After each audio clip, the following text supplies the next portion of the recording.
एक झूठ, एक जुर्म, चाहे कितनी भी गहराई में क्यों ना गाड़ दिया गया हो, एक ना एक दिन वो कब्र खोदकर मुजरिम को बेनकाब करता है। Crime never pays. आज का ये केस हाल ही का है, पूरे देश के जहन में बिल्कुल ताजा है। हमने फिल्माने की सुविधा के लिए घटनास्थल और पात्रों के नाम बदल दिए हैं।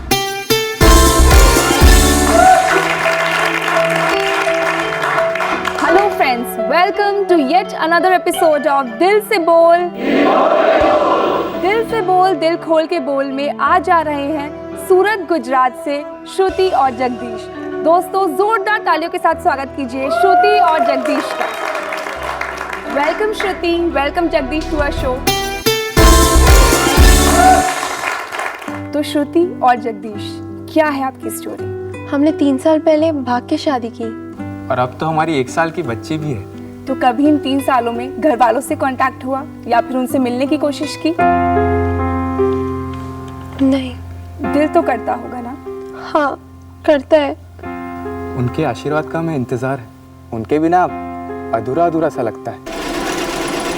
श्रुति और जगदीश, तुम दोनों 3 साल से अपने माता पिता से मिलने के लिए तरस गए, तो हमने सोचा क्यों ना आज ही तुम्हें उनसे मिलवा दिया जाए। दोनों पार्टीज को पता नहीं है कि वो आज एक दूसरे से मिलने वाले हैं। हमारी तरफ से ये सिर्फ एक प्रयास है कि हम दोनों पार्टीज के बीच सुलह करा पाएं। दोस्तों, ये एक मौका है दिल वालों को दिल खोलकर अपने जज्बातों का इजहार करने का। क्यों रे, तुम लोगों को लगा आज संडे है तो माधव सेठ घर पर होंगे, तुम लोग इधर अपना काम धाम छोड़कर मजे करोगे, क्यों? हैं? क्या रे जावेद, ये सोफा तो शुक्रवार को डिलीवर होना चाहिए था ना, और तू अभी तक इस पर रेक्सिन नहीं चढ़ा रहा है। सेठ, रेक्सिन तो कल ही आया है, परसों तक माल डिलीवर हो जाएगा। देख जावेद, अगर ये कल डिलीवर नहीं हुआ ना तो तू परसों आकर अपनी आखिरी तनख्वाह लेके जाना, समझ गया? और हाँ, जितना तेरा बनता है ना उससे भी आधा काट कर दूंगा तुझे। पर मुंह क्या देख रहा है? चल फटाफट काम कर, चल। और तुम लोग भी, सब लोग अपने काम पे लग जाओ फटाफट, डिलीवर करते नहीं हो टाइम पे।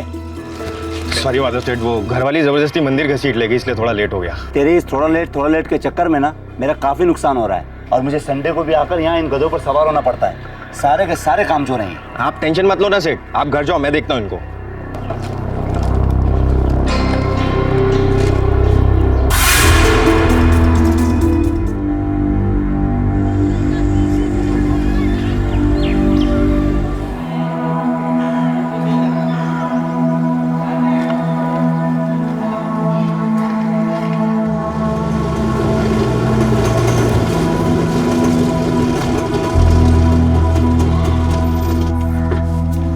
लास्ट पेपर है, याद है ना? टाइम से आ जाना। मैं सोच रहा हूँ टाइम से थोड़ा पहले ही आ जाऊँ। साथ बैठ के चाय वाय पियेंगे, उसके बाद मुझे कॉलेज छोड़ दूँगा, ठीक है? क्या बोलती है? ठीक है।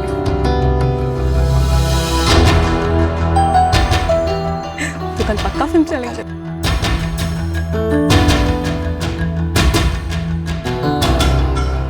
आ जाइए तू भी। हाँ ठीक है।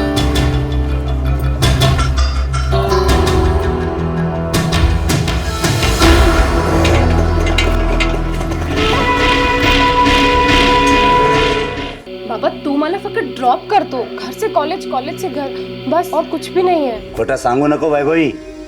हाँ ही देखी मैंने, कॉलेज से घर के बीच में चल रहा था ना ये सब। हाँ, क्या हो रहा है तुम दोनों के बीच में? कुछ भी नहीं बाबा। कुछ नहीं? हाँ शीला, तू बता, क्या लफड़ा है ये हमारी वैभवी और वो 3rd class auto rickshaw driver के बीच में क्या चल रहा है? नहीं, वो ऐसा है। कैसा है? क्या है? और कब से है? देख शीला, मैं तुझे पहले ही बता रहा हूँ, जल्दी बता दे, वरना मुझसे बुरा कोई नहीं होगा। नहीं, मुझे भी 1-2 बार डाउट हुआ था, मैंने उसे वार्निंग दी थी।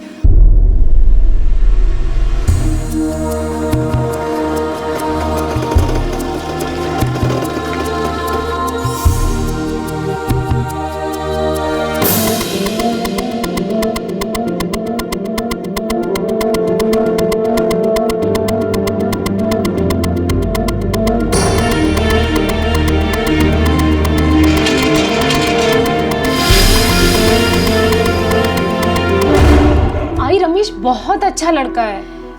बेटा, तेरे पापा उसकी अच्छाई नहीं देखेंगे, बस उसका ड्राइवर का पिल्ला देखेंगे। और एक ऑटो ड्राइवर के साथ उसका नाम रमेश है। ठीक है रमेश, लेकिन तेरे बाबा तेरी शादी रमेश से नहीं करवाएंगे। आई अगर बाबा नहीं कराएंगे तो क्या हमारी शादी नहीं हो सकती?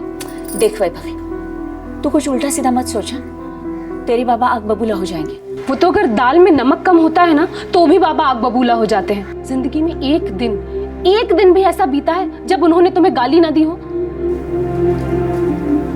देखो भाई, मेरी जिंदगी तो अंधेरे में कट गई, बस तुम एक ही हो जो इस अंधेरे में आशा की किरण हो, और मैं तुझे दुखी नहीं देखना चाहती। पर आई मैं रमेश के बिना बहुत दुखी रहूंगी। उसके साथ रहोगी तो और ज्यादा दुखी हो जाओगी। मैं जानती हूँ तेरे बाबा को।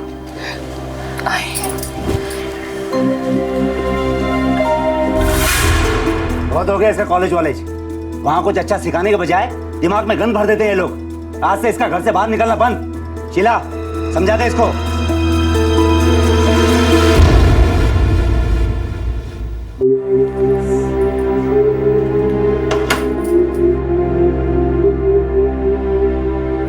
वैभवी, आई बाबा को क्या लगता है कि वो मुझे हमेशा के लिए यहाँ बंद करके रख लेंगे? एक मौका मिलेगा तो मैं उड़ नहीं जाऊंगी। उड़कर जाएगी कहाँ तू? तेरे बाबा ढूंढकर तुझे वापस लाएंगे, पर काट देंगे तेरे बाबा को जानती है ना तू? आई सच कहूँ ना, मुझे नहीं लगता मैं बाबा को जानती हूँ। मैंने बस बाबा का एक ही रूप देखा है जो मुझे बिल्कुल पसंद नहीं। उनका कोई और रूप है या नहीं मैं नहीं जानती। मेरे लिए बाबा का मतलब है डर, और अब मैं इस डर से नहीं डरती। डर बेटा डर, अपने बाबा से डर, नहीं तो वो कुछ ऐसा कर देंगे कि क्या मेरी जबरदस्ती शादी करा देंगे? वो तो कुछ भी नहीं। तेरे बाबा तो क्या क्या करेंगे बाबा? बोलो ना आई। एक राज है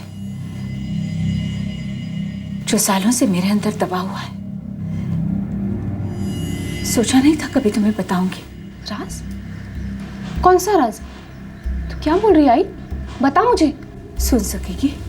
तू मुझसे क्या छुपा रही है आई? बता मुझे, बोल।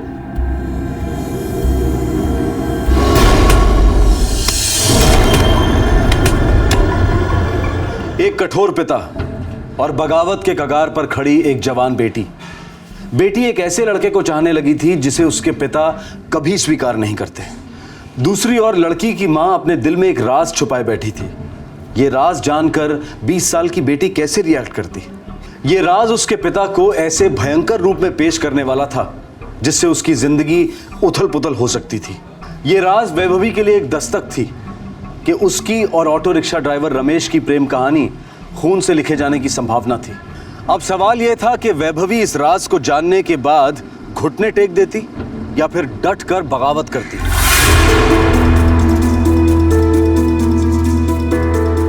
बाबा। अरे तू बाहर कैसे आलीस? हाँ, किसने दरवाजा खोला? अरे शीला। बाबा मला माफ करा, कल मेरा आखिरी पेपर है, सेकेंड ईयर का फाइनल एग्जाम है बाबा। मैं आपके हाथ जोड़ती हूँ बाबा, प्लीज मुझे एग्जाम लिखने जाने दीजिए। मैं प्रॉमिस करती हूँ ऐसा कुछ नहीं करूँगी जिससे आपको मुझे फिर इस तरह डांटना पड़े। प्लीज बाबा। ठीक है, लेकिन एक बात याद रखना वैभवी, मेरे पीठ में छुरा घोपने की सोचना भी मत, क्योंकि गद्दारी मुझे बिल्कुल भी पसंद नहीं है, खास तौर से अपने लोगों की गद्दारी। समझ गई बाबा, मैं कोई गद्दारी नहीं करूँगी। ठीक है, जा एग्जाम दे दे। थैंक यू बाबा।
वैभवी, मैं तेरे बारे में बहुत सीरियस हूँ। मुझे तू हमेशा के लिए चाहिए बस। तो फिर हमें आज के आज ही भाग जाना पड़ेगा और कहीं जाके शादी कर लेनी पड़ेगी। तुम्हारे घर गए तो मेरे बाबा सब कुछ बर्बाद कर देंगे। हलवा पूरी है, ऐसे कैसे बर्बाद कर देंगे? कर देंगे रमेश, कर देंगे। तुम मेरे बाबा को नहीं जानते हो। आई ने जो कुछ भी बताया सोचकर भी मेरे रोंगटे खड़े होते हैं। मेरे बाबा बहुत बुरे आदमी हैं, इतने बुरे कि तुम सोच भी नहीं सकते।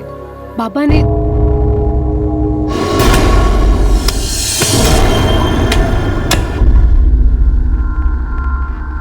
क्या किया बाबा ने?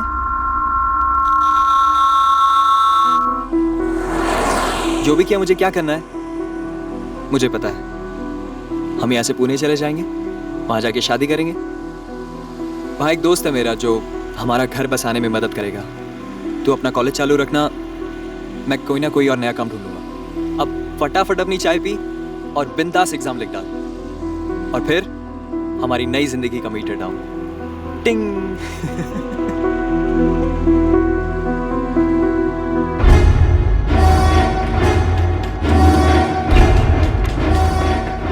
सेल ऑफ है? क्या मतलब है गुरुदेव? सेठ में कॉलेज गया तो वो लोग बोले एग्जाम कब का खत्म हो गया है। फिर मैंने वैभवी के सेलफोन पे ट्राई मारा, स्विच ऑफ है। और वो ऑटो रिक्शा वाला। ऑटो रिक्शा वाला? उसका क्या? उसका मोबाइल भी स्विच ऑफ आ रहा है। और उसका वो ऑटो रिक्शा? रिक्शा वो मालिक को लौटा चुका है और बोला है नौकरी छोड़ के जा रहा है। सेठ, कुछ तो गड़बड़ है।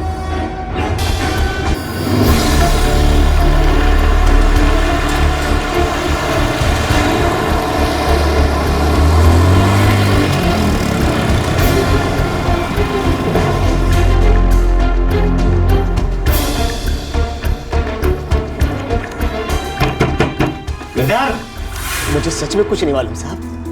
पता नहीं रमेश कहाँ है। हम लोगों को कुछ बोले बगैर पता नहीं वो कहाँ है, गायब हो गया। देख गिरधर, मैं अपनी बेटी को तो छोड़ूंगा नहीं, तो तू समझ सकता है कि मैं तेरे बेटे के साथ क्या करने वाला हूँ। लेकिन हाँ, अगर तू झूठ बोल रहा है, उनकी मदद कर रहा है या उन्हें छुपाने की कोशिश कर रहा है, तो मैं तेरा भी वही हश्र करूंगा जो तेरे बेटे रमेश का करने वाला हूँ।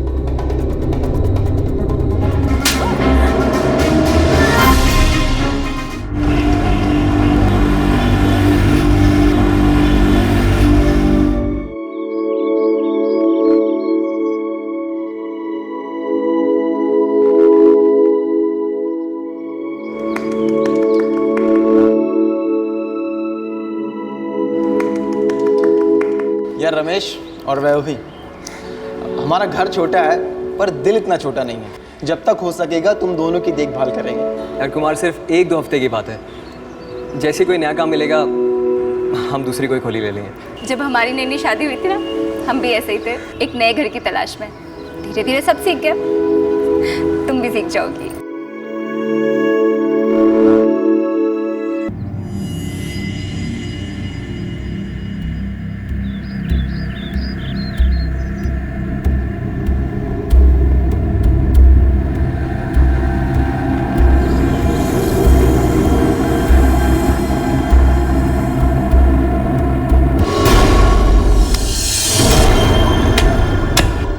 एक राज है। कौन सा राज?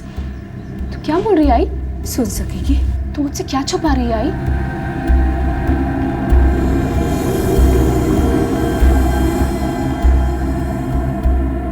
वैभवी की मां शीला कुछ ऐसा जानती थी जिसकी वजह से उसे वैभवी की जान की फिक्र हो रही थी। शीला ने यह बात वैभवी को बताई थी और वैभवी ये बात सुनकर डर गई थी, पर फिर भी उसने बगावत करने की हिम्मत की और अब वो अपने पति रमेश के साथ पुणे में गुमनाम जिंदगी बसर कर रही थी।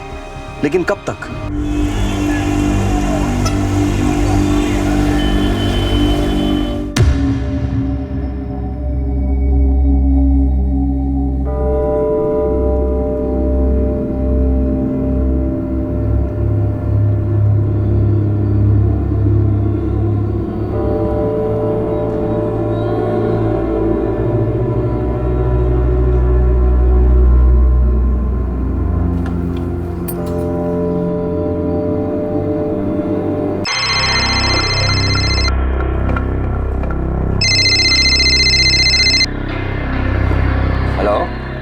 माधव जी, मी कुमुद बोलते, कुमुद म्हापसेकर। हाँ कुमुद जी, नमस्कार। गणेश की कोई खबर? नहीं कुमुद जी, अगर पता होता तो सबसे पहले आप ही को फ़ोन करता ना।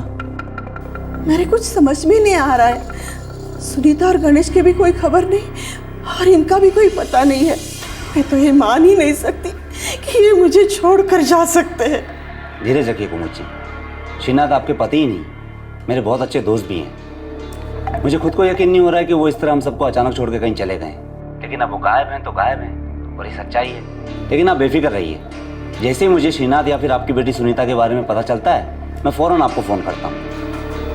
मैं आपकी आभारी हूँ।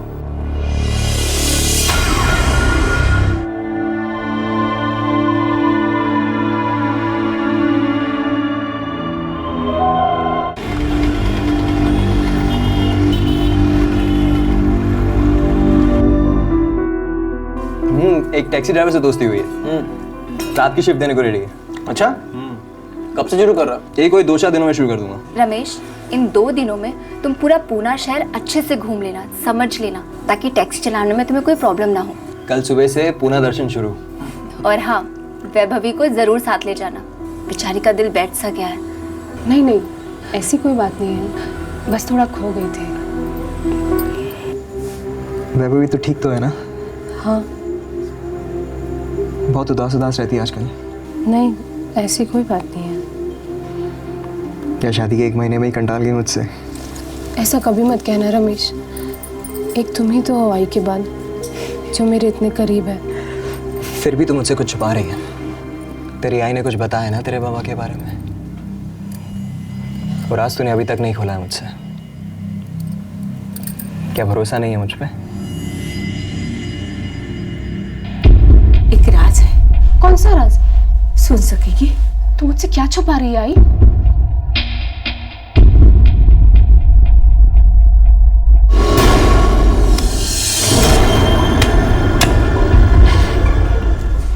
तुझे तेरी आई की याद आती है ना? मुझे भी मेरी आई बाबा की याद आती है। रमेश, मुझे आई की बहुत याद आती है। तो एक बार वापस चल के कोशिश करें, शायद तेरे बाबा का दिल पिघल जाए। कोई चांस ही नहीं है, क्योंकि दिल तो उसका पिघलता है जिसका दिल होता है। मेरे बाबा के सीने में तो दिल ही नहीं है। क्या है फिर? जहर। वैभवी, उस जहर की पूरी कहानी बता मुझे, बता।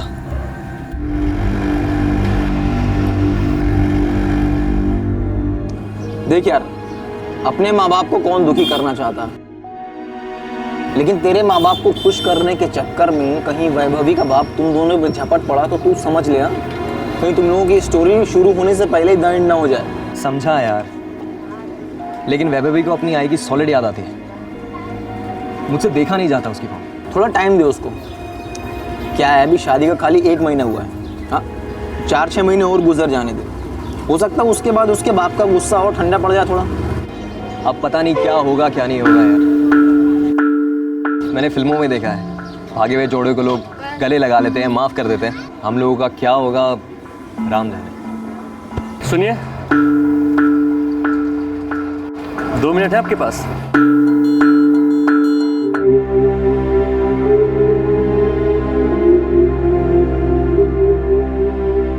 मेरी कुछ समझ में नहीं आ रहा है, पता नहीं क्या करूं। एक बार कोशिश करके तो देख, क्या बिगड़ेगा?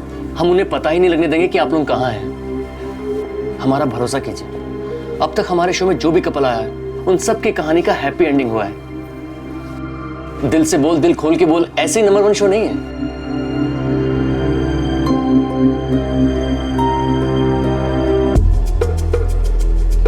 हे आसिफ, पुणे से कपल मिला है। कंफर्म्ड? कैमरे पे आएंगे? पक्का आएंगे। बैठ। लड़के के माँ बाप के घर का पता है, नायगांव में रहते हैं। लड़के के माँ बाप तो राजी थे। रोज स्टूडियो आएंगे? कैमरे के सामने आएंगे? मैं उन्हें मना लूंगा। अच्छा, तूने रमेश और वैभवी को ये तो नहीं बताया ना कि ऑन कैमरा माँ बाप से मीटिंग होगी? अरे नहीं बॉस, इतना काम तो आता है मुझे। That's good. तो वी शूट ऑन सैटरडे, सारी तैयारी कर देना। वैसे भी we have 1 story shot. Okay, so let's get rolling. Sure. Cool.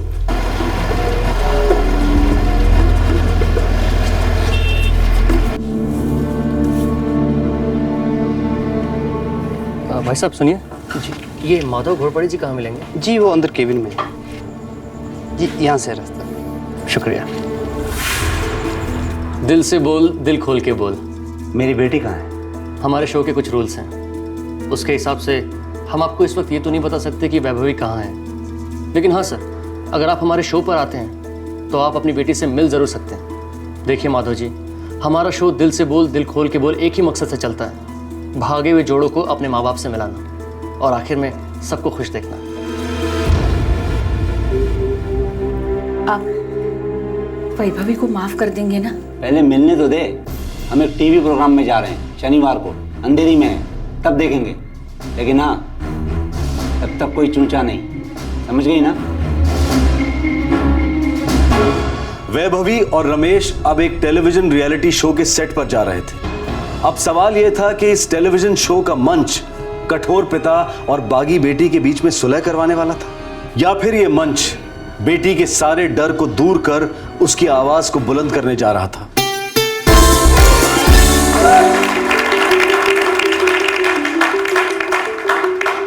Hello friends, हमारे एक और एपिसोड में आप सभी का तहे दिल से स्वागत है, जिसका नाम है दिल से बोल दिल खोल के बोल में आप मिलिए वैभवी और रमेश से, जो मुंबई के पास नायगांव से आए हैं।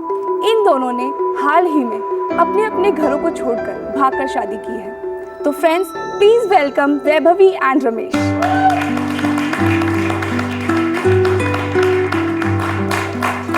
Welcome Vaibhavi, welcome Ramesh, please have a seat. तो वैभवी और रमेश, क्या आप दोनों शॉक होंगे, डर जाएंगे या फिर खुश हो उठेंगे अगर हम वैभवी के माता पिता को अभी इसी वक्त आपके सामने ले आए? क्या मेरी आई है? हाँ वैभवी, और तुम्हारे पिताजी भी। दोनों आज यहाँ ये जानते हुए आए हैं कि वो आज यहाँ हमारे शो में अपनी भागी हुई बेटी से फिर एक बार मिलेंगे।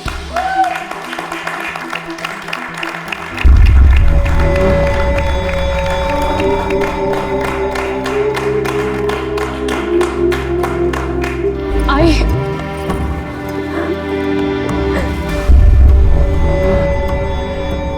कैसी? तू कैसी बेटा? Welcome Sheela ji, welcome Madhav ji, please do have a seat. Madhav ji, जब आपकी वैभवी एक रिक्शा ड्राइवर रमेश से प्यार कर बैठी तो आप दोनों पर बहुत गुस्सा हुए थे, क्या ये बात सही है? हाँ, सही है। फिर वैभवी घर से भागी, रमेश से शादी की और अब उसकी पत्नी बनकर काफी खुश है। तो क्या आपको नहीं लगता कि आपको इन दोनों को अपना लेना चाहिए? इन दोनों की खुशी की खातिर ही सही, इन दोनों को माफ कर देना चाहिए। मैं वैभवी को अपनाने के लिए तैयार हूँ। माधव जी, वैभवी अब रमेश की पत्नी है, रमेश के बिना वैभवी अधूरी है। तो क्या हम ये समझ लें कि आप वैभवी के साथ साथ रमेश को भी अपनाने के लिए तैयार हैं? मुझे इससे कोई फर्क नहीं पड़ता कि ये हमें अपनाए या नहीं। मेरे लिए मेरी आई ही सब कुछ है, और वैसे भी बाबा के उस घर में मैं कभी कदम नहीं रखूंगी। अरे इन्हें तो अपना बाबा कहने भी मुझे शर्म आती है। वैभवी, तेरी इतनी हिम्मत, तू मेरी बेइज्जती कर रही है। मैं इधर बड़ा दिल दिखाकर तुझे माफ कर रहा हूँ और तू पुराना राग लाप रही है। हाँ? माधव जी प्लीज शांत हो जाइए, प्लीज। मस्त मसाला है यार। एक काम कर, प्रियंका को बोल आग में और तेल डाले। प्रियंका चालू रखो और हाइप कर। प्रियंका, मैं 2 महीने से इतनी परेशान हूँ। मुझे अपनी आई की इतनी चिंता होती थी। मैं सिर्फ अपनी आई से मिलना चाहती थी, क्योंकि मुझे डर था कि बाबा मुझे नहीं बल्कि मेरी आई को कुछ कर देंगे, क्योंकि ये तो कुछ भी कर सकते हैं। ये एक क्रिमिनल है। अपनी जबान को लगाम दे वैभवी, बस। प्रियंका जी, मैं सही कह रही हूँ। मेरे बाबा एक खूनी है। इन्होंने 3 लोगों का खून किया है और वो तीनों लाशें नायगांव के हमारे घर के पिछवाड़े में दफन की है।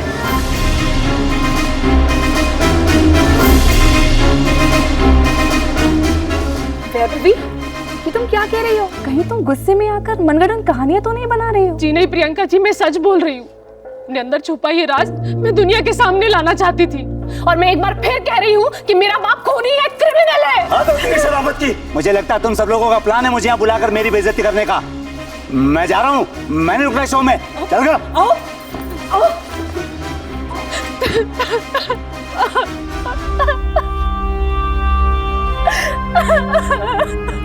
वैभवी, शांत हो जाओ वैभवी, शांत हो जाओ। हेलो प्रियंका। अच्छा प्रियंका, एनर्जी टिप होने मत देना। हाई रखना और जितना हो सके उतना मसाला नहीं छोड़ लेना। हम पुलिस को बाद में इन्फॉर्म करेंगे। Okay, continue, good work.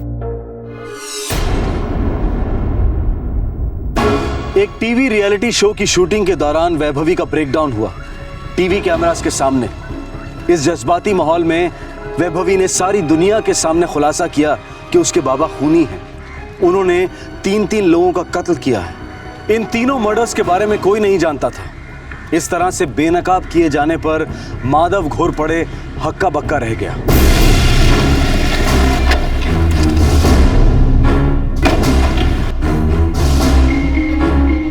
क्या बोला तूने? मैंने बस इतना बोला, इतना बोला। कितना कितना बोला? वैभवी, तुम जो कुछ भी जानती हो बता दो हमें। कब पता चला तुम्हें कि तुम्हारे बाबा ने ऐसा किया? सर 1 महीने पहले। कैसे? आई ने बताया। एक राज है। कौन सा राज? सुन सकेगी? तू मुझसे क्या छुपा रही है आई? बता मुझे, बोल। 4 साल पहले याद है जब 2 साल के लिए तू अपने आजी के घर गई थी? जब मैं 9वीं 10वीं में पढ़ती थी, 2007-2008 में। हाँ, तब तेरे बाबा ने 3 लोगों को मार डाला था। आई, तू काय बोलतीस?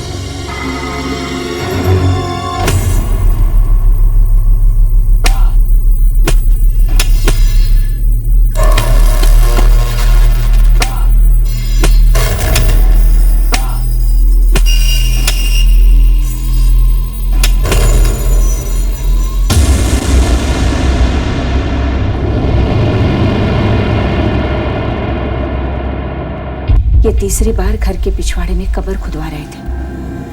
पहले 2 बार जब गड्ढे खुदवाए थे तब मैंने उनसे पूछा, सुनिए जी, घर के पिछवाड़े में क्या हो रहा है? तेरे काम की बात नहीं है। अपने आँख कान मुंह तीनों बंद रख, समझ गए क्या? जीवनवाड़। तीसरी बार जब खुदाई हो रही थी तब मुझे असलियत का पता चला। गड्ढा क्यों खुद रहा था और तेरे बाबा ने क्या किया। बस करो, बहुत हो गया। ये लो, अपने पैसे लो और जाओ।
तेरे बाबा पहले तुझे मार डालेंगे और बाद में तेरे रमेश को।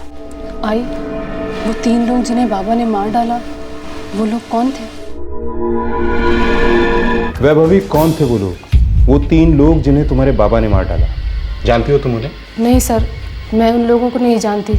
आई जानती है। मुझे सिर्फ इतना पता है कि हमारे घर के पिछवाड़े में 3 लोगों को मार के दफनाया गया है।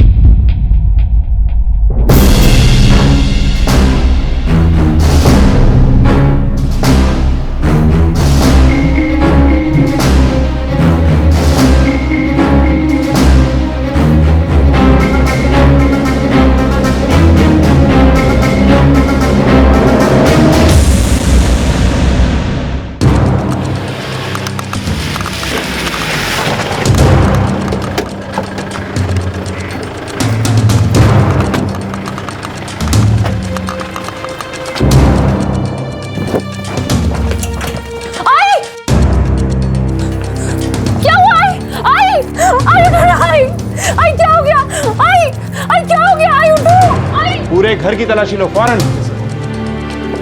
रमेश देखो ना, आई को क्या हो गया? आई शांत हो जाओ, मैं डॉक्टर को बुलाता हूँ। हाँ आई उठो। कुछ सीरियस नहीं है, माइनर कंकशन हुआ है। आई, तेरे साथ क्या हुआ है? क्या किया बाबा ने? क्या बोला तूने? मैंने बस इतना बोला, कितना कितना बोला? मैंने बस इतना बोला कि आपने 3 लोगों को मारकर घर के पिछवाड़े में दफन कर दिया। 4 दिन का कंप्लीट बेड रेस्ट, उसके बाद ठीक हो जाएंगे। ठीक है, मैं चलता हूँ। शीला जी, हम जानते हैं कि आपकी तबीयत बहुत खराब है, लेकिन हमारे लिए ये जानना बेहद जरूरी है कि वो लोग कौन थे जिन्हें आपके पति ने मार डाला। इनका दोस्त श्रीनाथ मापसेकर।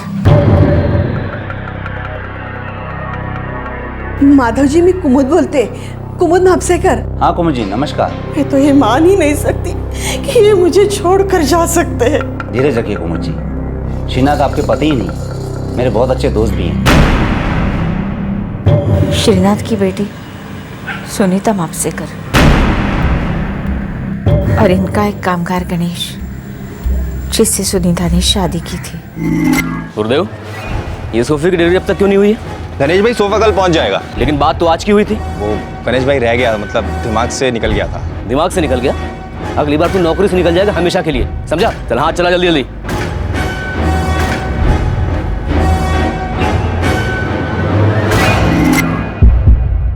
ये 2008 की बात है ना? जी। और इतने साल ये जुर्म छुपाया गया। जुर्म छुपाना भी एक जुर्म है शीला जी।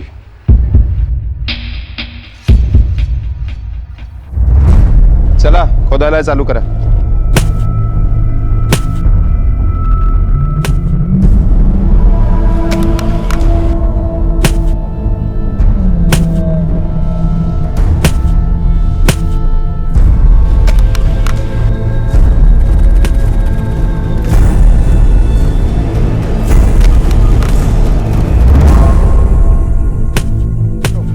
इन कंगालों को फॉरेंसिक लैब भेज दो। सोफा फैक्ट्री पर रेड करो। 4 साल से दफन इन 3 लोगों के कंकाल माधव घोरपड़े के घर के पिछवाड़े से बरामद किए गए। चौंकाने वाली बात यह थी कि पुलिस फाइल्स में इन तीनों की कोई मिसिंग कंप्लेंट नहीं थी। और सबसे बड़ा राज अब भी खुलना बाकी था कि माधव घोरपड़े ने इन तीनों की हत्या क्यों की थी।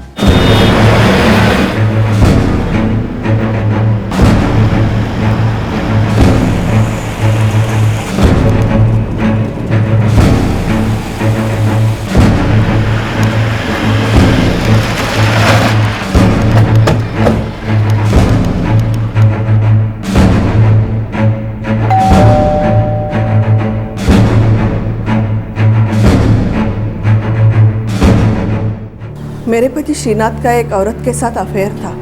जब मुझे पता चला तो उन्होंने साफ इनकार कर दिया। उसके बाद वो गायब हो गए। मुझे लगा वो मुझे छोड़कर चले गए। कुमुद जी, आपके पति 4 साल से गायब है, आपकी बेटी सुनीता 4 साल से गायब है, और आपका दामाद गणेश भी 4 साल से गायब है। आपको कभी भी किसी पे कोई शक नहीं हुआ? कभी भी आप पुलिस के पास नहीं गई, कोई कंप्लेंट नहीं की? मेरे पति के मर्जी के खिलाफ सुनीता ने गणेश के साथ शादी की थी। मिसेस कुमुद मापसेकर, हमें आपसे कहते हुए खेद हो रहा है कि आपके पति, आपकी बेटी और आपका दामाद अब इस दुनिया में नहीं है। क्या हुआ उनके साथ? कत्ल। कत्ल? किसने? माधव घोरपड़े ने। लेकिन माधव जी तो मेरे पति के दोस्त थे और गणेश भी उनके यहाँ काम करता था। हम भी ये पता लगाने की कोशिश कर रहे हैं कि उन्होंने ऐसा क्यों किया। खैर, हमें 3 कंकाल मिले जो श्रीनाथ, सुनीता और गणेश के हो सकते हैं। ये कहाँ से मिला आपको? माधव घोरपड़े के घर के पिछवाड़े से। साहब, माधव सेठ 2 दिन से दिखाई नहीं दिए हैं और गुरुदेव भाई भी 2 दिन से काम पे नहीं आए हैं। ये गुरुदेव रहता कहाँ है? जूही चंद्रा में चंडीगढ़ मंदिर के पीछे रहता है साहब। यहाँ इस सोफा वर्कशॉप पे नजर रखना। जी सर। चलो।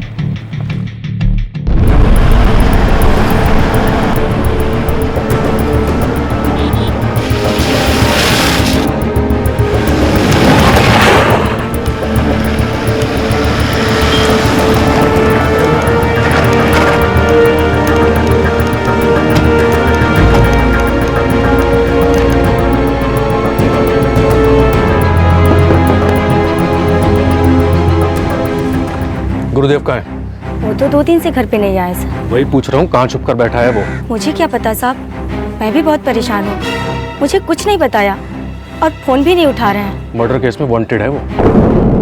अगर कांटेक्ट करे तो उसको बोल देना सरेंडर कर दे, नहीं तो देखते गोली मार देंगे। चलो। सर, माधव और गुरुदेव दोनों के सेलफोन ऑफ है सर। अब उसकी बेटी ने उसका सारा भांडा फोड़ दिया है। माधव को अंडरग्राउंड जाना ही जाना था। उसका जुर्म 4 साल बाद सामने आया है। देखते हैं कब तक चुप कर बैठता है।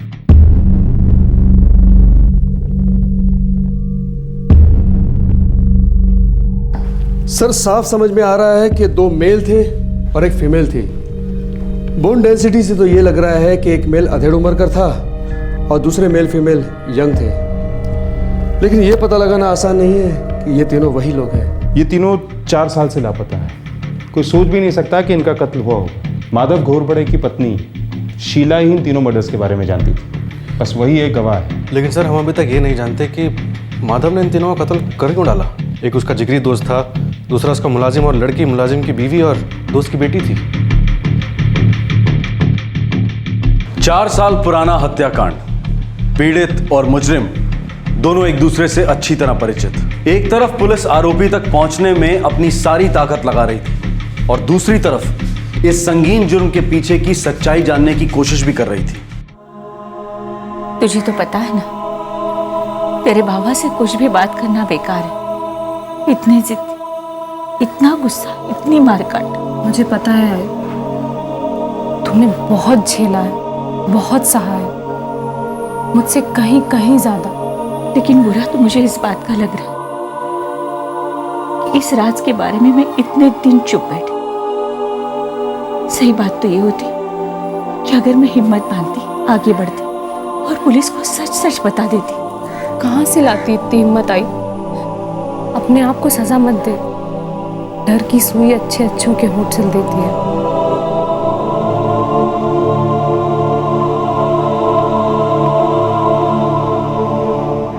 साहब, गणेश भाई तो माधव सेठ के खासम खास थे। तुम लोगों को कभी खटका नहीं कि गणेश वर्कशॉप नहीं आ रहा है? 4 साल से नहीं आया। काफी खटका था साहब। मैंने तो गुरुदेव भाई से गणेश भाई के बारे में पूछा भी था। ये बड़े सोफे के लिए बहुत पतला रहेगा रे। अरे गुरुदेव भाई। हाँ बोल। वो अपने गणेश भाई है ना, वो काफी दिनों से नजर नहीं आ रहे हैं। तेरे को बहुत याद आ रही है उसकी? जाना है उसके पास? नहीं भाई, मैं तो ऐसे ही पूछ रहा था। गणेश गया तेल लेने, तू अपने काम से काम रख। कट टू कट, समझा ना? जी भाई। और ये श्रीनाथ महापसेकर? उनकी तो माधव सेठ से पुरानी दोस्ती थी। उनका तो अक्सर वर्कशॉप पे आना जाना लगा ही रहता था।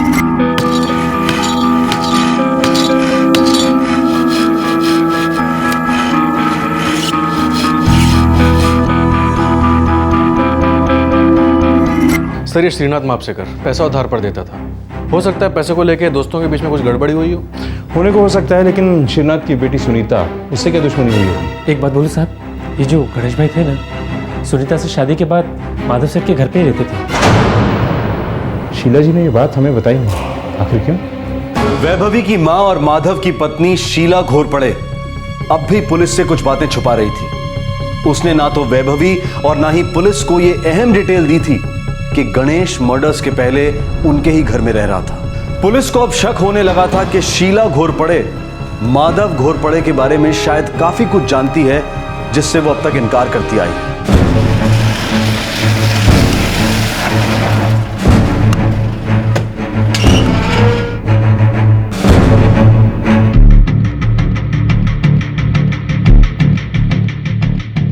शीला जी सच सच बताइए, आपको पता था ना कि आपके पति माधव ने सुनीता और उसके पिता श्रीनाथ को पहले मार डाला और उसके बाद गणेश को?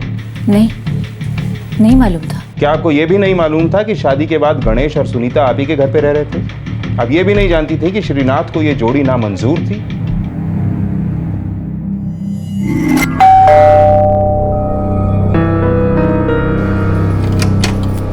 ये गणेश आती है। बेटा सुनीता, तू पढ़िए। ये सब क्या है जी? क्या है? अरे कौन है पूछो, कौन? ये देख, ये गणेश, तू इसे जानती है। और ये सुनीता, श्रीनाथ की बेटी, तू इसे भी जानती है। अब ये जान ले, इन दोनों की शादी हो गई है और अब ये हमारे घर में रहेंगे। ये हमारे घर में क्यों रहेंगे? क्योंकि मैं कह रहा हूँ इसलिए। समझ गई? आज से ऊपर के कमरे में ये दोनों रहेंगे। ये सुनीता, गणेश तू बने। ये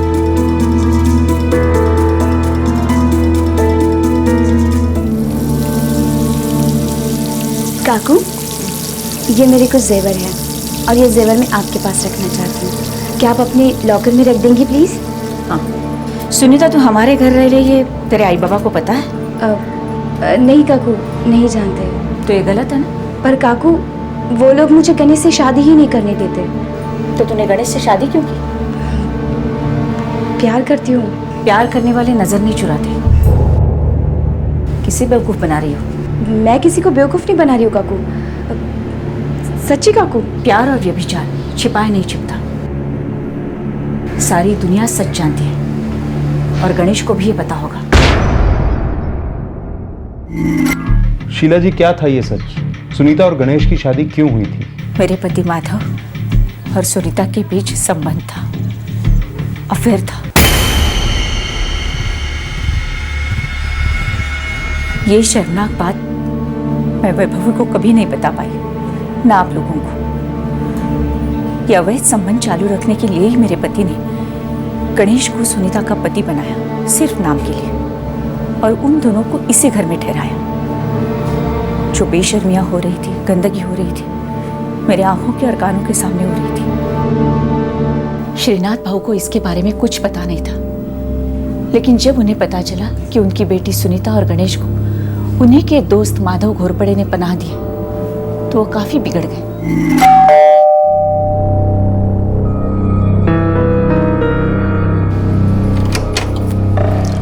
माधव कहाँ है? मेरी बेटी सुनीता कहाँ है? एक तो मेरी बेटी ने मेरे पीठ में छुरा घोपा, ऊपर से माधव तूने भी। काय श्रीनाथ, कायपन बोलो नको। देख, तेरी बेटी तकलीफ में थी, वो मेरे पास आकर आंसू बहाने लगी, तो मुझसे देखा नहीं गया यार। मैंने सोचा कि जब तक तेरा दिमाग ठंडा नहीं हो जाता वो यहीं मेरे पास मेरे घर में रहेगी। आखिर तेरी बेटी है यार। खोटा बोलते है सू, सरासर झूठ है ये। अरे तुझे अच्छी तरह से पता है, तेरा ये नौकर गणेश मेरी बेटी को गुमराह कर रहा है, उसे फांस रहा है। तो उसे बचाने के बजाय तूने आग में तेल डाल दिया। ये सब तेरा किया कराया है। अरे तूने इन दोनों की शादी करवाई। नहीं श्रीनाथ, ऐसी बात नहीं है। मुझे तेरे से बात ही नहीं करनी है। सुनीता, चल घर चल। नहीं बाबा, जहाँ मेरे पति कहेंगे वही मैं रहूंगी, इनके साथ, हमेशा इन्हीं के साथ। देखिए श्रीनाथ जी, अगर आपको अपनाना है तो हम दोनों को अपनाइए, नहीं तो दोनों को नहीं। माधव, तुझे इस गद्दारी की कीमत चुकानी पड़ेगी। मैंने कोई गद्दारी की नहीं है श्रीनाथ। मुझे मेरे 5 लाख अभी के अभी चाहिए। देख श्रीनाथ, तो धंधे और घरेलू मामले को अलग अलग रख यार। अरे तेल लगाने गया है तेरा धंधा रे, मेरे घर को जलाकर फूक रहा है तू, और मुझे सिखा रहा है क्या करना क्या नहीं करना। ये देख, कल सुबह तक 5 पेटी मेरे घर पे नहीं पहुंची तो मैं पुलिस लेकर यहाँ पहुंच जाऊंगा, समझा? याद रखना, छोड़ूंगा नहीं तेरे को।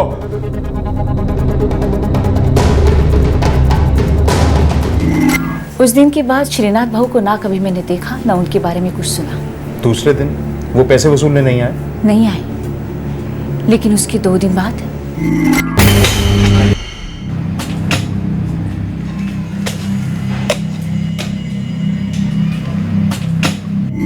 जब मैंने पहली बार खुदाई का काम देखा तो मेरे पति ने उसके बारे में कुछ भी बताने से इनकार किया। सुनिए जी, घर के पिछवाड़े में क्या हो रहा है? तेरे काम की बात नहीं है, अपने आँख कान मुंह तीनों बंद रख। लेकिन जब सुनीता गायब हुई तब भी आपने उनसे कोई सवाल नहीं किया? नहीं, पहले तो मुझे लगा सुनीता अपने आई बाबा के घर वापस चली गई है। गणेश, क्या हम कल मेरे आई बाबा से मिलने जा सकते हैं? बस एक बार हो आते। देखो सुनीता, कोई फायदा नहीं, तुम्हारे बाबा हमें अपना आशीर्वाद कभी नहीं देंगे। गणेश, मुझे मेरे बाबा की बहुत फिक्र हो रही है। वो यहाँ पैसे वापस लेने आने वाले थे, पर अभी तक नहीं आए। मेरा तो जी ही घबरा रहा है, कहीं उनकी तबीयत तो खराब नहीं हुई? तुम्हारे बाबा को कुछ नहीं हुआ है। आपको कैसे पता? वो मैं उनसे मिला था, मैंने उनके पैसे वापस लौटा दिए। वो अब तुम दोनों की जिंदगी में कभी दखल नहीं देंगे। फिर भी गणेश, मैं उनसे मिलना चाहती हूँ। आई की भी बहुत याद आ रही है। अच्छा ठीक है गणेश, घेऊन जा रेला, माँ बाप से मिलवा दे, इसका दिल बहल जाएगा। ठीक है, खुश? दूसरे ही दिन गणेश और सुनीता यहाँ से निकल गए। बस उसके बाद कभी नहीं लौटे। और फिर घर का पिछवाड़ा एक और बार खोदा गया। हो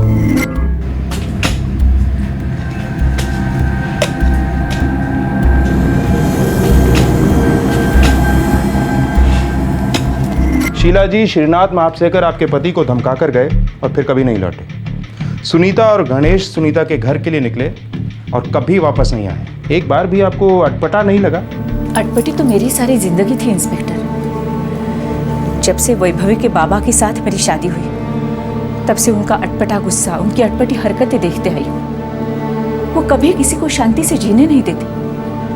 डर तो मुझे भी लग रहा था कि श्रीनाथ भाऊ और सुनीता के साथ कुछ तो हुआ है, लेकिन ये हुआ होगा ऐसा कभी नहीं सोचा था।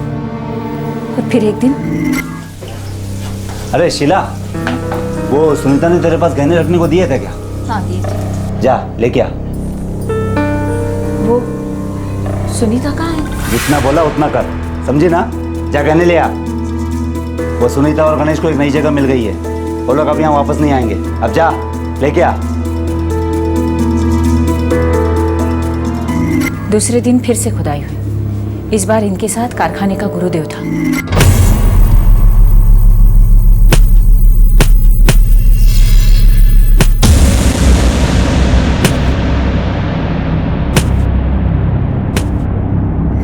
फिर रात को मैंने देखा मेरे पति और गुरुदेव एक लाश को दफन कर रहे थे।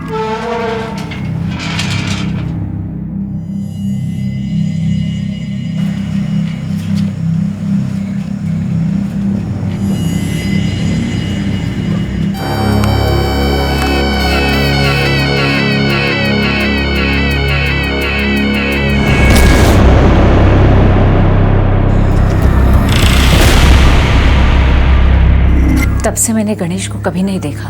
शीला जी, आपके पति ने शायद आपको डरा के रखा था।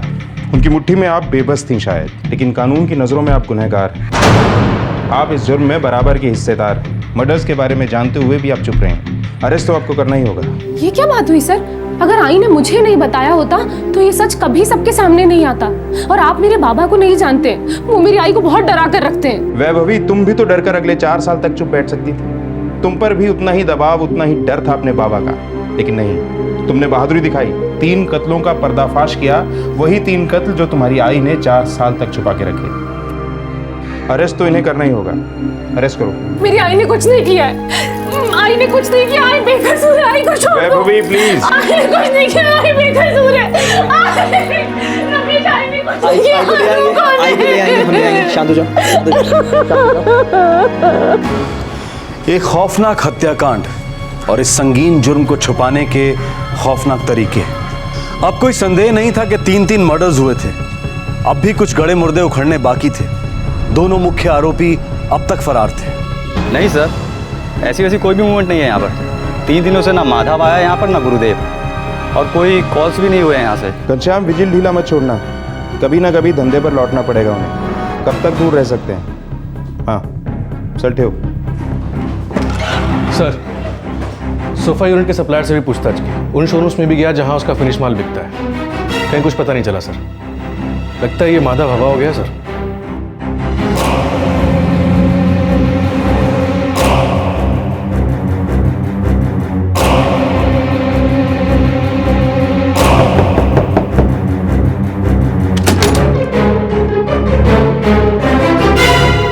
माधव सेठ, शीला वहिनी को पुलिस ने गिरफ्तार कर लिया है और सुनने में आया उन्हें आपके घर के पिछवाड़े से कंकाल मिले हैं।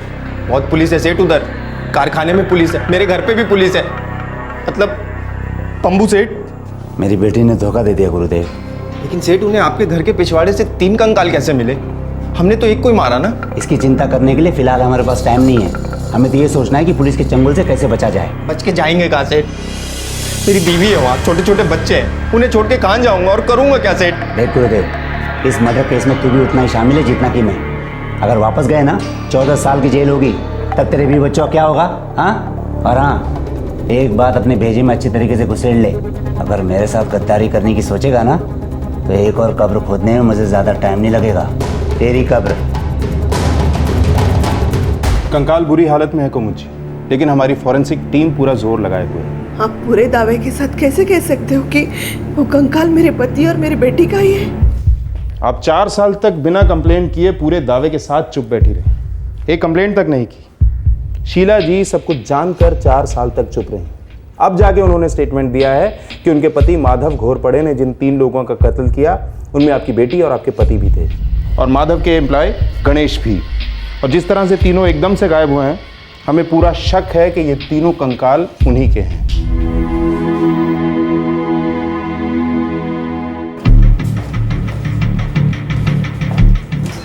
सर, माधव और गुरुदेव के पोस्टर हर जगह लगा दिए हैं, bus station, railway station, market, सभी जगह, लेकिन अभी तक कोई खबर नहीं मिली है सर। पता नहीं किस बिल में छुप कर बैठे हैं साले। 4 साल तक 3 कब्रों पर बैठे रहे, अब खुद भी जमीन के अंदर कहीं खो गए हैं। सर, मैंने शीला जी से पूछा था, उनका कोई रिश्तेदार वगैरह है कोई? हाँ सर, एक भाई है नासिक में, पुलिस पार्टी भेजी थी वहाँ पे, लेकिन माधव उधर नहीं आया। एक हवलदार लगा दिया मैंने उधर। गुड। रत्नागिरी का टिकट लेना, फर्स्ट क्लास की लाना। जी सर। और हाँ, स्टेशन के बाहर किसी एजेंट को पकड़ना, अंदर जाने की जरूरत नहीं है वरना फंस जाएंगे। क्यों? क्योंकि स्टेशन के अंदर वांटेड लोगों की बड़ी बड़ी तस्वीरें लगती हैं। ठीक है सर। और उसके बाद भी अगर कुछ गड़बड़ लगे तो यहाँ आने की जरूरत नहीं है। फिर कहाँ जाऊँ? किधर भी चले जाना, बस टैक्सी पकड़ के किसी भी गर्दी वाले इलाके में चाय पीना, टाइम पास करना। माधव सेठ, हम दोनों के पास मोबाइल भी नहीं है। होटल का लैंडलाइन नंबर है ना तेरे पास? बिल्कुल ज़रूरी लगे तो ही फ़ोन करना, वो भी संभाल के, ठीक है? अब जा, टिकट ला। ठीक है सर।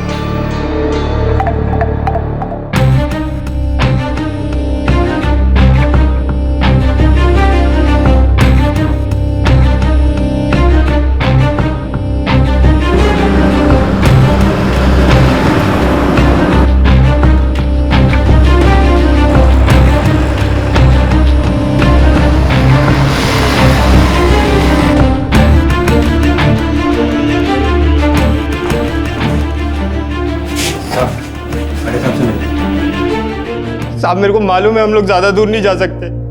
साहब, मेरी वाट माधव सेठ के कारण लगी है। साहब दया करो साहब, साहब मुझे बचा लो साहब, दया करो साहब, दया करो साहब। पहले बता, तेरा माधव सेठ कहाँ है?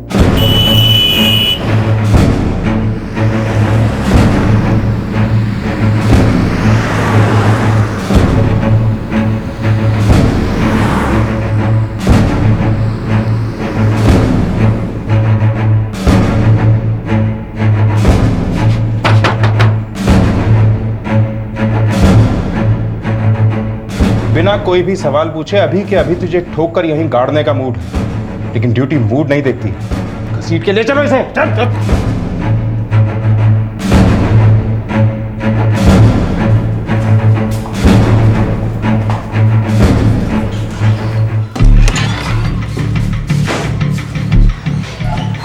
साहब, साहब मेरे छोटे छोटे बच्चों की कसम खाता हूँ साहब, मैं सिर्फ गणेश के खून में ही शामिल था। मुझे बाकी के दोनों खून के बारे में कुछ नहीं मालूम साहब। माधव घोर पड़े, तेरे घर के पिछवाड़े में सालों से काफी कुछ दफन रहा है। अब वक्त आ गया है सब कुछ बाहर निकालने का। एक, तेरे पास दूसरा कोई चारा भी नहीं है। बोलेगा नहीं तो जिंदा गाड़ के बुलवाएंगे तेरे से, समझा क्या?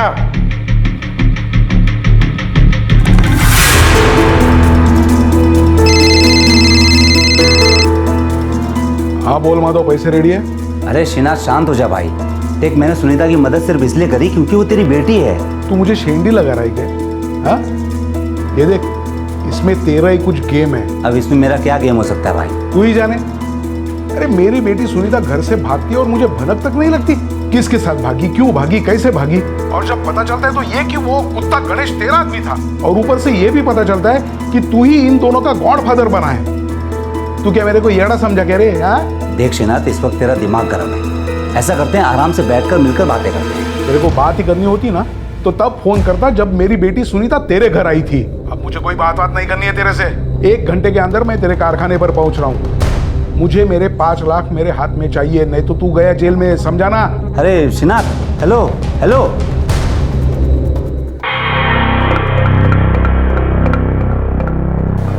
गणेश, इकड़े आया सेठ। इस पागल श्रीनाथ के दिन भर गए लगता है। ये मेरे, तेरे और सुनीता के लिए मुसीबत खड़ी कर सकता है। तो फिर करना क्या होगा सेठ? सारे वर्कर्स को आधे दिन की छुट्टी बोल दे, अभी के अभी। और फिर? और फिर श्रीनाथ की छुट्टी कर देंगे पूरी जिंदगी के लिए।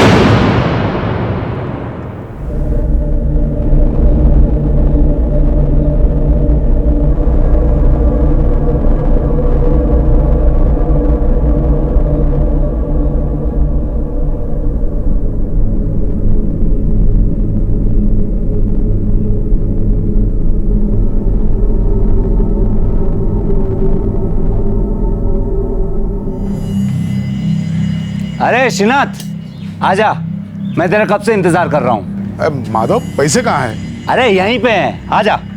किधर है? अरे इधर ही है, तो आ तो सही, आजा। किधर है? ये देख इधर, आजा। इधर?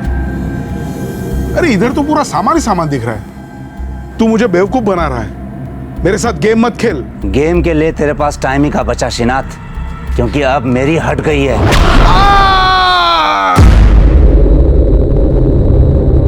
सेठ, अब इसकी लाशें क्या करेंगे?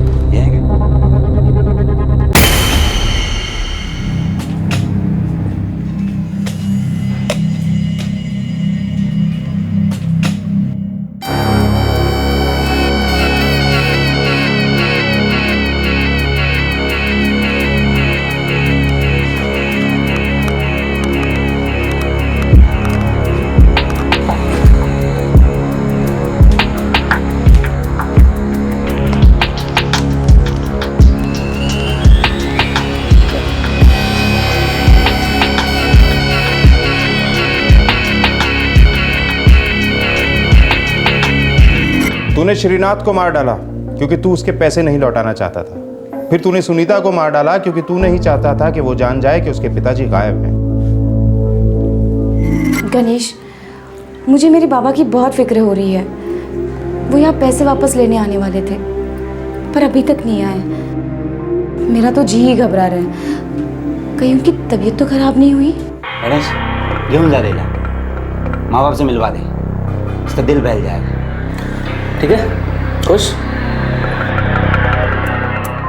देख गणेश, अगर सुनीता अपने बाप के घर गई ना तो हमारी पोल खुल जाएगी। वो बहुत शानी है, अपनी माँ की जैसी नहीं है। वो ये नहीं मानेगी कि श्रीनाथ अपने रखेल के साथ भाग गया करके। वो चूंचा करेगी और अपनी गर्दन फंसेगी, मेरी और तेरी भी।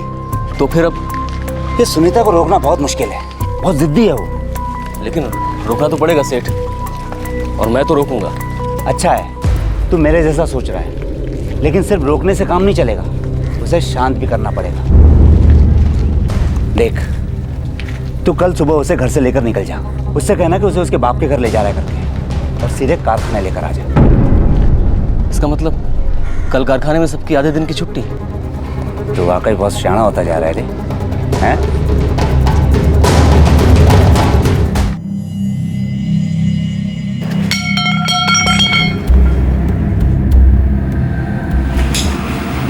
लवकर करा, ये आज मतली मादी तरी काढा।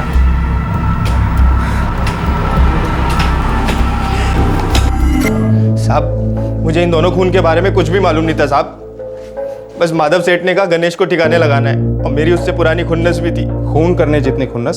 साहब, वो हमेशा नीचा दिखाता था, ड्रॉप जमाता था। और ये बात तुम्हारे इस चालाक माधव सेठ को पता थी। तुम्हारा फायदा उठाया इसने और तुम्हें पता तक नहीं चला। सेठ, सेठ मुझे बात करनी है। बोल। सेठ, मुझे नौकरी छोड़नी है। क्यों रे? क्योंकि आपने इस्तेमाल किया मेरा। कैसे? आपने सुनीता का भी इस्तेमाल किया अपनी भूख मिटाने के लिए। मैंने तो प्यार किया था उससे, सच्चा प्यार, लेकिन आपने मेरी शादी कराई उससे जबरदस्ती, ताकि आपका ही मस्ती मारना चलता रहे। देख गणेश, ये पुरानी बात है, इस पर मिट्टी डाला।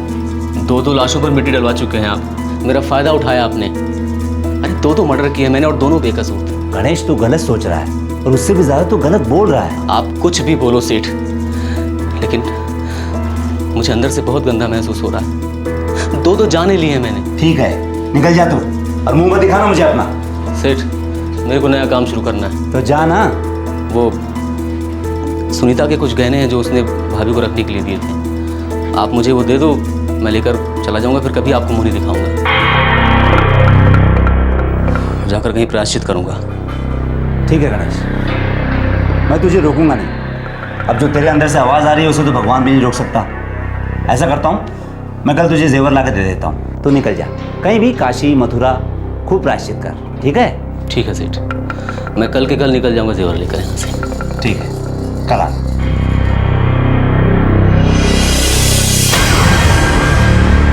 वो सुनीता कहाँ है? जितना बोला उतना कर, समझी ना? जा कहने ले आ। देख गुरुदेव, मुझे मालूम है गणेश तुझे खटकता है, तो उसकी जगह लेना चाहता है। नहीं सेठ, जगह वगह नहीं लेना चाहता। बस उसका बर्ताव पसंद नहीं है। अरे बर्ताव तो मुझे भी पसंद नहीं है, लेकिन क्या करूं, मजबूरी है। पर एक बात दिल से बोलूं, मैं चाहता हूं कि तू मेरा दाहिना हाथ बने। देख, मेरा कोई बेटा तो है नहीं, मेरे मरने के बाद ये सब कौन संभालेगा? तू ही तो है ना, मुझे अपना बाप मानता है ना? हाँ सेठ। तो बाप का एक छोटा काम करना पड़ेगा तेरे को, वो बिना सवाल किए। करेगा ना? करूँगा सेठ। तो आज चल।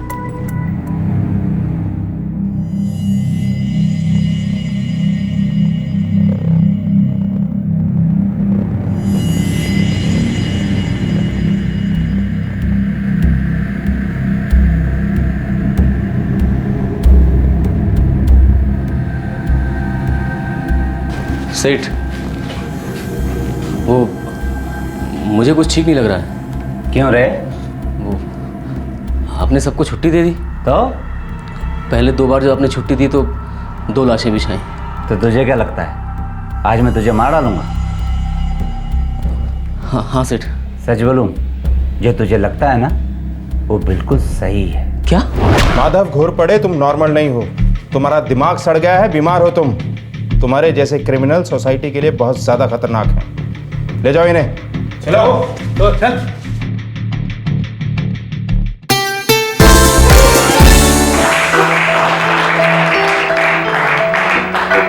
हेलो व्यूअर्स, हमारे एक और एपिसोड में आप सभी का तहे दिल से स्वागत है, जिसका नाम है दिल से बोल। दोस्तों, हम आपको बताना चाहते हैं कि हमारे पिछले एपिसोड ने धमाका मचा दिया था।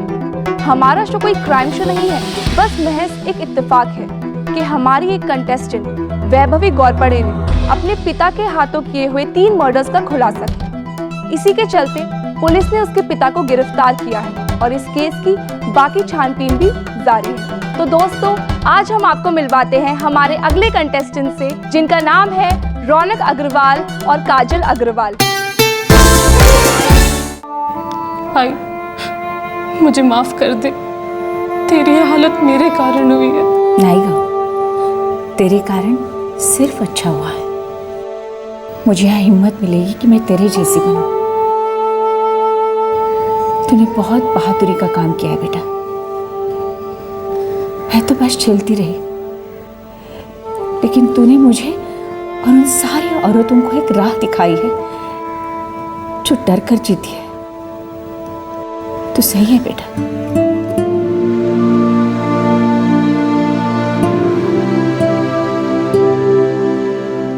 काश मैं तुम्हारी माँ के लिए कुछ कर पाता वैभवी, पर कानून कानून है।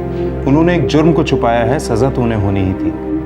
मैं समझती हूँ सर, लेकिन मैं और पूरा पुलिस डिपार्टमेंट तुम पर गर्व करता है। तुमने एक नई मिसाल कायम की है।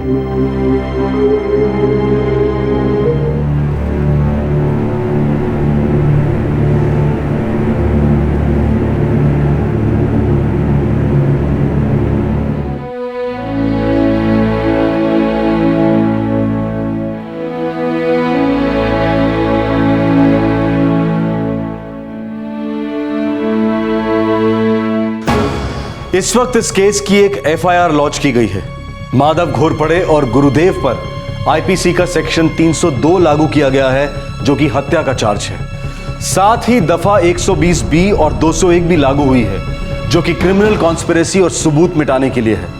यही सेक्शंस शीला घोरपड़े पर भी लागू हुए हैं। वैभवी अब अपने पति रमेश और उसके माता पिता के साथ रहती है। एक तरफ हम 20 वर्षीय वैभवी की बहादुरी की सराहना करते हैं कि उसने 4 साल पहले हुए मर्डर्स का खुलासा किया, जो कि उसके अपने पिता ने किए थे। किसी भी मापदंड से ये एक बेटी के लिए आसान नहीं था। दूसरी तरफ हम शॉक्ड हैं श्रीमती कुमुद मापसेकर के बर्ताव से, जिन्होंने 4 साल तक अपने पति और अपनी बेटी की मिसिंग रिपोर्ट नहीं लिखवाई, ये सोचकर कि वो दोनों घर से कहीं भाग गए हैं। तो फिर घर में बचा कौन था?